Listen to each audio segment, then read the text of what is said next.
Patrice Maltaverne. Matricule 32. Oh, le joli jaune de sa jambe de bois, son poli, sa propreté. Il y a sûrement des personnes dans la rue qui la dévissent pour lui prodiguer à l'atelier les premiers soins. Cette jambe est tellement belle, après celle des dames que j'ignore sa tête au-dessus. Il faut bien un quart de police stopper en pleine rue afin de démêler ce méli-mélo de béquilles. Celui qui a hérité d'une seule jambe au crépuscule est joli. Il a même une sale tête comparée à celle des personnes qui le dévisagent avec soin. Lui qui n'a pas la propreté des hérons de nos bassins. Pour qu'il change de rue, deux personnes l'escortent. En échange de quelques bières, il va sur une jambe se placer ailleurs à la vue des hommages de la propreté. Les plus lucides affirment qu'il n'a plus toute sa tête.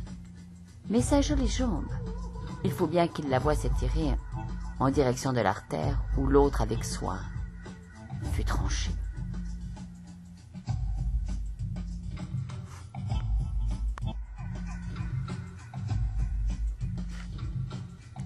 Matricule 31. Regardez ces quelques croissants de lune, sortis du four tout croustillants. Ils sont pour des êtres humains qui ont déjà assez bouffé, du matin jusqu'au soir, de leur certitude enfoncée jusqu'à la garde. Le soir tombe sur les caniveaux, et je file direct vers la rue du Four, dans la bonne artère où deux marginaux dépassent la certitude d'être humains, portant la lune dans leur regard, au pied duquel déposer mon râpe de croissant.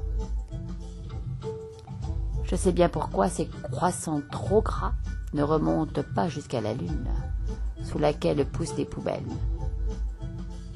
Les soirs, les humains les vident, quand le four des bureaux éjecte toutes ces certitudes.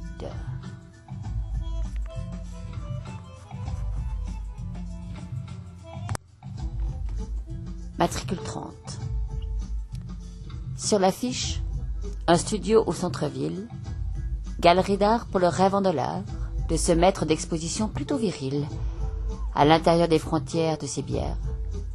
Hélas, les murs ont croulé après un mois, sur des nus au ventre de gravats. Il fabrique des doigts d'honneur, assumant l'alpha et l'oméga de l'art.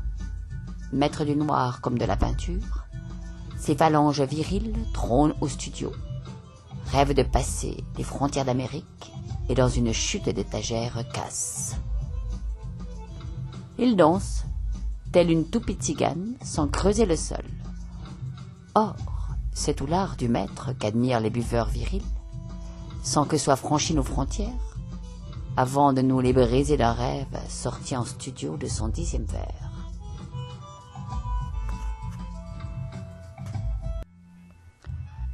Matricule 29. Les jeunes qui fument au volant et zigzaguent avec les vitres ouvertes ont des tonnes de courses à décharger du coffre, où se devine une blancheur de layette avant qu'elle ne tombe sur le bitume. Soudé à mon volant, j'aperçois la blancheur de leur visage derrière la vitre. Les jeunes sont si pressés de gagner la course que je me demande s'ils n'ont pas un cadavre à décharger dans une tombe lorsqu'ils me doublent dans la poussière. Ça y est, sans jeter un regard à travers la vitre, le jeune couple dont la blancheur s'éclate se dépêche d'aller tourner du volant au fond de cette impasse où finit sa course. Puis, il repart en sens inverse et les bras m'en tombent, car rien n'a été déchargé.